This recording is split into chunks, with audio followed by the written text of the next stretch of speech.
आज की ये कहानी है रिद्धि नाम की लड़की की, जो कि एक मुंबई ट्रिप के दौरान उसकी और उसकी 3 दोस्तों के साथ घटी थी। और कुछ इस कदर से घटी थी कि उसकी आने वाली 7 पुश्ते तक ये घटना को कभी भुला नहीं सकती। इस कहानी के अंत तक जरूर बने रहिए। मनोरंजन के साथ साथ आपको एक ऐसी कमाल की सीख मिलेगी जो शायद दूसरे और चैनल से आप लोगों को ना मिले।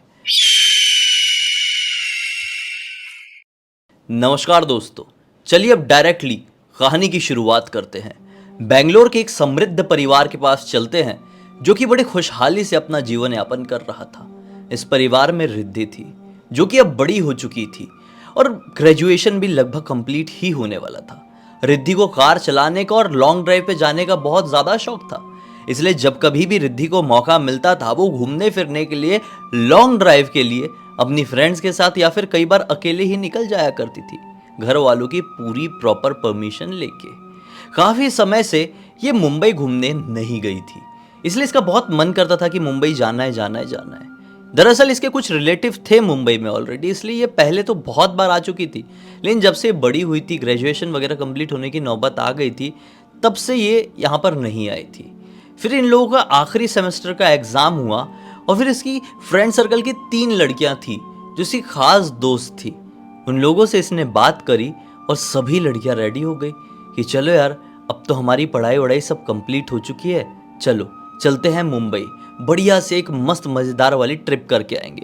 रिद्धि ने उन लोगों को बता दी थी कि मेरे रिलेटिव्स भी हैं, तो किसी चीज़ की ज़रूरत पड़ेगी तो हमें कोई टेंशन नहीं होगी। उसकी फ्रेंड्स ने भी अपने अपने घर से परमिशन ले ली और आखिरकार वो दिन आ गया जब इनको मुंबई पहुंचना था। फ्लाइट पकड़े और पहुंच भी गए। मुंबई में लैंड करते से ही सबसे पहले इन लोगों ने कैब बुक किए और रिद्धि के रिलेटिव्स के घर पर पहुंच गए।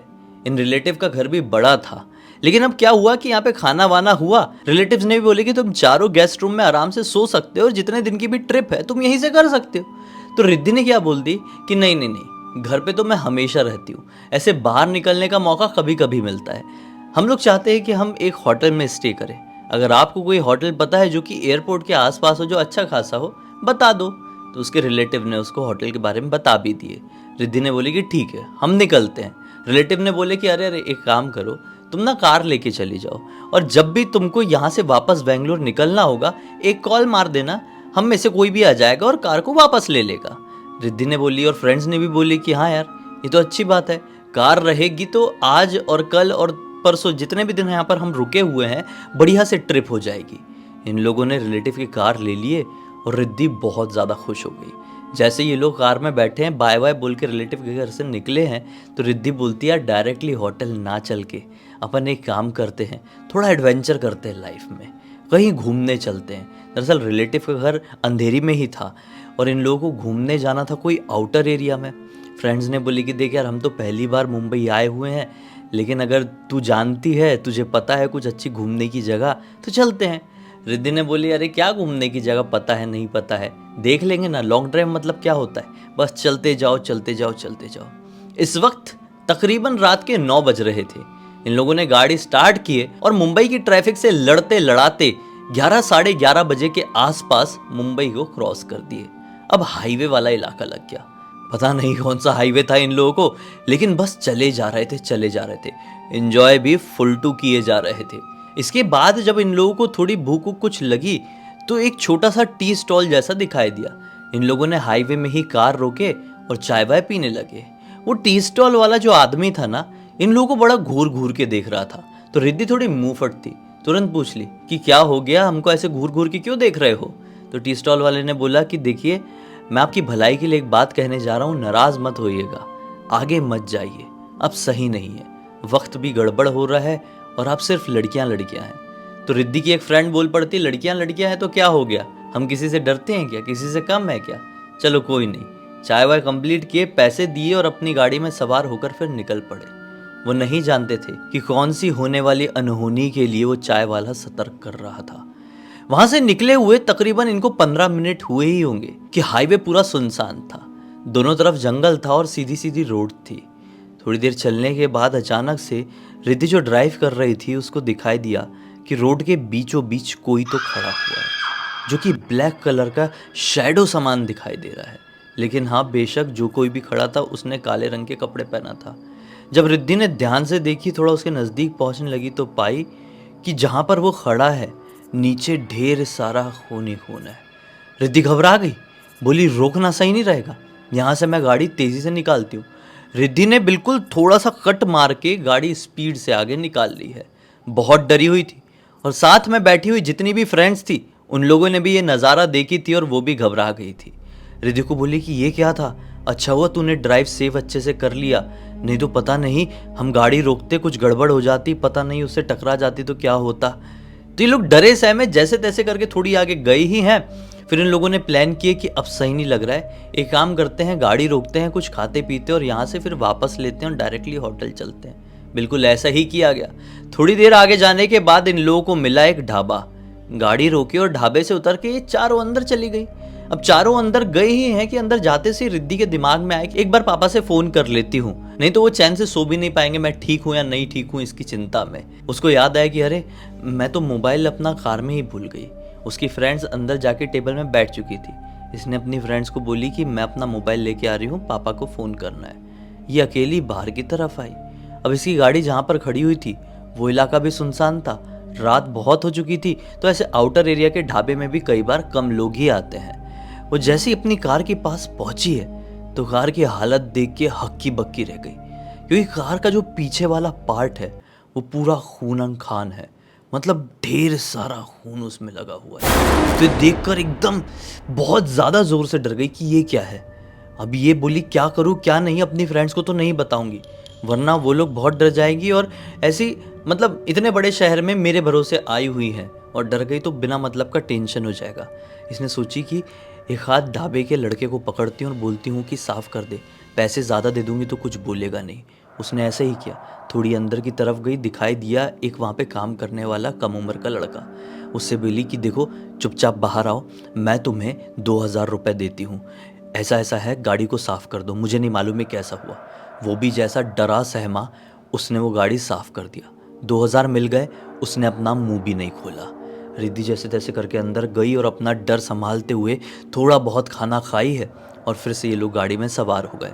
अब रिद्धि ने भी बोली कि हाँ यार बहुत हो गई लॉन्ग ड्राइव, समय भी बहुत हो चुका है, रात के लगभग 1-1:30 बज चुके हैं, लगभग 2 बज चुके थे। तो इसने बोली कि अब एक काम करते, अब डायरेक्टली होटल पहुंचते हैं और आराम से सो जाएंगे। इसने गाड़ी यू टर्न मारी और चलाई रही थी। इसके दिमाग में तुरंत आया कि हम जिस रास्ते से जा रहे हैं उस रास्ते में फिर से वो चीज़ मिल सकती है, इसलिए हम अपना रास्ता बदल देते हैं। रिटर्न के टाइम में उसको एक रास्ता मालूम था क्योंकि यहाँ पे पहले घूमी हुई थी, उसने वो रास्ता बदल दी और एक नॉर्मल हाईवे नहीं, एक नॉर्मल रास्ते से होते हुए जो कि थोड़ा आउटर रास्ता था, अपने होटल की तरफ यानी कि एयरपोर्ट की तरफ, अंधेरी ईस्ट की तरफ वो आने लगी। लेकिन अभी भी ये लोग बहुत आउटर इलाके में थे। थोड़ी ही देर बाद, लगभग 15-20 मिनट हुए होंगे उसको इस आउटर इलाके में गाड़ी चलाते हुए, कि अचानक से रिद्धि को एक पी करके आवाज आई और इसका दिमाग फट से सुन हो गया। रिद्धि को कुछ समझ में नहीं आ रहा है, वो ना ही कुछ बोल पा रही है और ना ही कुछ हरकत कर पा रही है। सोचो वो गाड़ी चला रही थी और उसके हाथ मानो जम गए और वो बस ऐसे हो गए जैसे कि उसके हाथों को कोई और कंट्रोल कर रहा है। ब्रेक मारने की भी कोशिश कर रही है तो पैर काम नहीं कर रहे हैं, केवल बड़ी बड़ी आंखें करके एक टक लगाए आगे की तरफ देखने लगी। किसी का कुछ ध्यान नहीं गया, सारी लड़कियां बैठी हुई है, पीछे बातचीत कर रही है, मस्ती मजाक कर रही है। जब इसकी कार रोड से उतरकर थोड़े आउटर में जाने लगी जंगल की तरफ, तो एक फ्रेंड ने इसकी तरफ देखी, ये बोलते हुए कि रिद्धि किधर जा रही है। ये लड़की कुछ बोलती है उससे पहले वो कार एक पेड़ में जाके धड़ाम, बहुत जोर की स्पीड में उस कार से टक्कर हुई। बस वो टक्कर इतनी जोर की थी कि रिद्धि के पेट में और सर में बहुत जोर से चोट आई, बहुत बुरी तरीके से। और कार जो है वो पूरी तो नहीं पलटी, लेकिन कार गिर गई एक साइड में। पीछे बैठी हुई लड़कियों को कुछ भी नहीं हुआ, लेकिन डर तो जाएंगे कोई भी ऐसी सिचुएशन में। रिद्धि ऑन द स्पॉट वहीं पर बेहोश हो गई। वो तीनों लड़कियां उतरी और फिर वो नॉन स्टॉप भागी भागी भागी भागी, पता नहीं कहाँ चली गई। अब थोड़ी ही देर बाद रिद्धि को किसी ने ऐसा ऐसा उठाया, उठ जा रिद्धि। रिद्धि हालांकि बेहोशी की हालत में थी, लेकिन जो ये टच था बहुत नोन था, ये आवाज़ थी बहुत नोन थी। रिद्धि ने अपनी आँख खोली तो क्या पाती है कि रिद्धि के बिल्कुल सामने रिद्धि की मम्मी खड़ी है। जैसे उसने अपनी मम्मी को अपने सामने देखी तो वहीं पर जम गई, क्योंकि रिद्धि की मम्मी की मृत्यु 4 साल पहले ही हो चुकी थी। रिद्धि कार के अंदर नहीं थी, उल्टा कार के बाहर पड़ी हुई थी और डर के मारे अपनी जगह से हिल नहीं पा रही थी। उसकी मम्मी उससे कहती है कि रिद्धि उठ जा, उठ और कार चला के जा रिलेटिव के घर पर। रिलेटिव का जो भी नाम था वो नाम लेकर बोली, अभी की अभी निकल यहाँ से, वरना एक बहुत बड़ी परेशानी हो जाएगी, जल्दी उठ। रिद्धि घबराई हुई थी, कुछ रिएक्ट नहीं कर रही थी। उसको मालूम था कि कार पलटी है, वो लेटी हुई थी। मम्मी ने उसे जोर का ऐसा धक्का मारी कि अचानक से वो ऐसा होश में आई है और पलट कर देखी तो क्या पाई कि कार जो पलटी हुई थी वो सीधी खड़ी है। उसको कुछ समझ में नहीं आया, ना ही उसने कुछ सोचने की कोशिश करी। तुरंत भागते हुए कार में बैठी और हैरान होने वाली बात यह है कि कार स्टार्ट भी हो गई। कार स्टार्ट हुई और वो नॉन स्टॉप भगा के सीधे अपने रिलेटिव्स के घर पर पहुंची। उसके रिलेटिव्स ने उसको इस हालत में देखे तो घबरा गए कि रिद्धि तुझे क्या हो गया और तेरी फ्रेंड्स कहां पर है। तो उसने सारी बात अपने रिलेटिव्स को बता दी, A to Z। उन्होंने बोले कि ठीक है चल, अब जैसी भी थी वो लोग, लेकिन थी तो तेरी फ्रेंड्स ही, तेरे भरोसे ही यहाँ पर आई थी, एक बार फ़ोन करके देख ले वो कैसी हालत में है, ठीक है कि नहीं वो तीनों। इसने फ़ोन करी तो क्या पाया, रिद्धि का मोबाइल कहीं वहीं पे फेंका गया था, तो रिद्धि के अपने मोबाइल के बारे में कुछ भी नहीं पता। रिद्धि ने फ़ोन करी और उनमें से एक फ्रेंड ने बड़ी डरी सहमी आवाज़ में उठाई, हेलो कौन बोल रहे हैं आप। रिद्धि ने बोली, अरे मैं बोल रही हूँ, मैं रिलेटिव्स के घर पर आ चुकी हूँ, तुम लोग कहाँ पर हो और तुम लोग भागे क्यों। वो बोलती है कि एक मिनट, हम लोग वहीं पर पहुंचते हैं और फिर तुझसे बात करेंगे, डिटेल में तुझे सब समझाएंगे, ठीक है, जहाँ कहीं भी हो जल्दी आ जाओ। रिद्धि ने झल्लाते हुए बोली। वो तीनों लड़कियां कुछ ही देर में वहां पर पहुंची। रिद्धि जैसी उनसे मिली तो काफी ज्यादा नाराज हुई, क्योंकि वो तीनों लड़कियों ने ठीक नहीं करी थी। रिद्धि को ऐसी ही हालत में छोड़ के वो बेस्ट फ्रेंड्स थी वहां से निकल गई थी। रिद्धि ने बोली, बताओ अब क्या कारण है जो तुम ऐसे भाग गई थी। तो वो लोग बताती है कि रिद्धि जितना इजी तू समझ रही उतना इजी कुछ था नहीं। दरअसल जब कार की टक्कर हुई तो लिटरली जैसे हम लोग अपना होश संभाले ना तो क्या पाए कि ड्राइवर सीट में तू है नहीं। हम जैसे तैसे करके गाड़ी से बाहर निकले हैं। हमने तुझे इधर उधर ढूंढने की भी कोशिश की कि कहीं टकराते समय तू फिका गई होगी बाहर तरफ, लेकिन तू कहीं दिखाई नहीं दी।